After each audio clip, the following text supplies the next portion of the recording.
Hello, hello. So I planned a trip to Costa Rica with my wife, and I really just wanted to see these glorious sea turtles.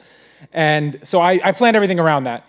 And there's this island called Tortuguero, basically means Turtle Island, and you can only get there, it's kind of remote, by a very expensive private plane or a very, very cheap series of boats.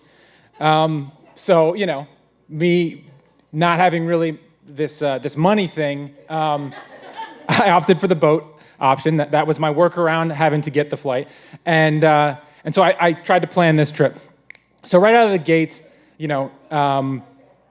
we learned something about Costa Rica in the very beginning when we were there, this thing called tico time. Basically means this Costa Rican lifestyle of like, it'll happen when it happens. It doesn't matter if it's public service or bus times or trains. It'll just happen when it happens. And so we tried to work around that too. And we were like, we're gonna be super early. We left the bus like so early. We're gonna get to the next thing we need to get to. And of course, 5 miles from the pier that we were trying to get to, the engine explodes. And so we get out and we're like, we don't have time for this. We gotta go. We just immediately start walking 5 miles and we hoof it. We actually make it there. That was, relatively uneventful. We get there, and as we get there, we realize that there's only one boat left, and it's this shuttle boat that's like really low down in the water for some reason, this very tiny little boat. And we get up there and we try to figure out like why it's so low in the water, and then we realize that some like grocery store worker has just overloaded it with stuff. So we're like, all right, I guess we're doing that one. And so we get on board, and maybe like 3 minutes into this boat ride, we immediately hit a sandbar, and we're just stuck. And of course, everyone on the boat is cracking jokes, and they don't know that I speak Spanish, and they say in Spanish like, oh, the gringo should get out and push. So I was like, okay, I took this joke as an order, and I jumped out and got in the water.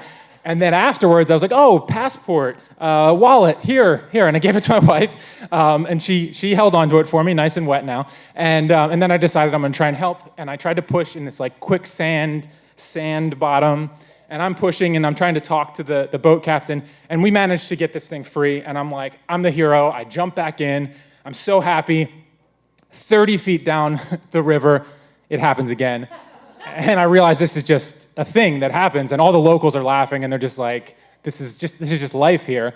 And a 30-minute boat ride turns into a 2-hour ride. And there was nice scenery. There was a lot of cool wildlife, like caimans and water snakes, which I realized I'm not going back in the water, so I didn't help. And we got stuck on 7 more sandbars. And then, eventually we do get to the island and to the hotel, which we hadn't paid for. And so I said, oh, I have my card. I'll give you my credit card. And he's like, we only take cash.